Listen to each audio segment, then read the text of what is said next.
ஆத்ம வணக்கம்.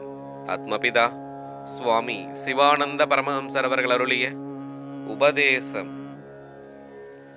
உபதேசம் என்பது எதற்காக வேண்டி?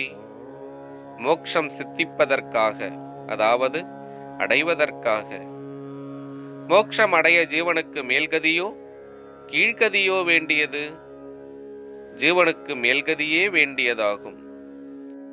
எனில் ஜீவனுக்கு மேல்கதி கிடைக்கத்தக்கதான உபதேசம் ஏதாவது உலகத்தில் இப்பொழுது நடப்பில் உள்ளதாக நீர் கேள்விப்பட்டதோ அறிந்ததோ உண்டா? உண்டு.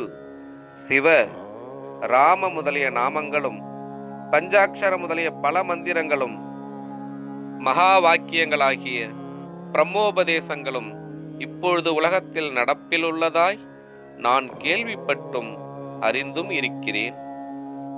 எனில் இவற்றிலிருந்தெல்லாம் ஜீவனுக்கு மேல்கதி கிடைப்பதில்லை. ஏனென்றால் சிவ ராம நாராயணா என்றும் மற்றும் உள்ள நாமங்களும், அதல்லாமல் நமசிவாய, ஓம் ஐம் க்ளீம் சௌம் வதவத வாக்வாதினி பால பரமேஸ்வரி ஸ்வாஹா என்றும், ஓம் ஹ்ரீம் நமச்சிவாய என்றும், ஓம் நமோ நாராயணாய என்றும் தவிர அஷ்டாக்ஷரி, திரையாட்சரி, ஏகாட்சரி, திரிபுர சுந்தரி, சுயம்பரம் முதலான மந்திரங்களும், அதல்லாமல் பிரம்மோபதேசம் என்று சொல்லுகிற பிரஜானம் பிரம்மம், அகம் பிரம்மாஸ்மி, தத்துவமசி, அயமாத்மா பிரம்மம் என்ற இப்பேற்பட்ட வாக்கியங்களும், காயத்ரி என்று சொல்லப்படுகின்ற ஓம் பூ, ஓம் புவ, ஓம் போர்பஸ்வ, ஓம் தத்சவிதுர் வரேண்யம் பர்ஹோ தேவஸ்ய தீமகி தியோயோ ந பிரச்சோதயாத் என்ற வாக்கியமும் உபதேசம் என்று சொல்லி உலகத்தில் இப்பொழுது நடந்து வருகிறது. இவ்விதமாக நாம் உச்சரிப்பதாலோ தியானிப்பதாலோ நம்முடைய ஜீவனுக்கு மேல்கதி கிடைக்கும் என்று நினைக்க இடமுண்டா? இடமில்லை.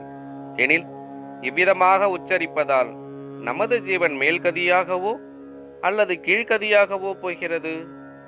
கீழ்கதியாகத்தான் போகிறது. கீழ்கதியாகின்றது எப்படி என்றால், அக்னி சொரூபமாயிருக்கின்ற சப்த மூலமாக ஜீவனாய் தேகமாயிருக்கின்ற வாயு தன்னிலிருந்து தகித்து கீழ்கதியாய் போகின்றது.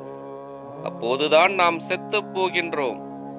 அவ்விதம் கீழ்கதியாகாமல் மேல்கதி கிடைப்பதற்குத்தான் உபதேசம்.